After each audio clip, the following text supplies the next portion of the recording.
సరే, ఎందుకు కేసించే కూప్రోసెంట్ టెక్ ప్రియులు ఎలక్ట్రికల్ అండ్ ఎలక్ట్రానిక్స్ ఇంజనీరింగ్ ప్రామికాల గురించి మాట్లాడుతారు? ఆసక్తికరమైన సమాధానాల కోసం ముందుకు సాగుదా. ఒక నది ఉందనుకోండి, దాని నుండి మీ గ్రామానికి నీటిని పంపించాలనుకుంటున్నారు. విద్యుత్ కూడా దాదాపు ఇలాగే పనిచేస్తుంది.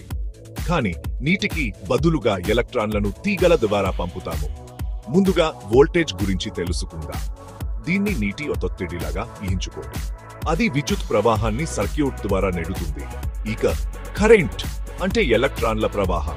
ఎక్కువ ఎలక్ట్రాన్లు ఉంటే అంత ఎక్కువ శక్తి ఉంటుంది. సులభంగా అర్థమైంది కదా. కానీ ఈ ప్రవాహాన్ని మనం నియంత్రించాలి.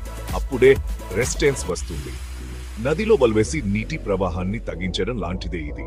ఈ మూడింటిని కలిపితే ఓమ్స్ లో ప్రాథమిక సూత్రం వస్తుంది. అదేంటంటే వోల్టేజ్ కరెంట్ ఎక్స్ రెసిస్టెన్స్. కాబట్టి మీరు టీవీ ఆన్ చేసినా, ఫోన్ ఛార్జ్ చేసినా ఈ విద్యుత్ 3 సూత్రాల సమన్వయమే అని గుర్తుంచుకోండి. మా ఛానల్ను సబ్స్క్రైబ్ చేయండి, మరి ఈ వీడియోను లైక్ చేయండి.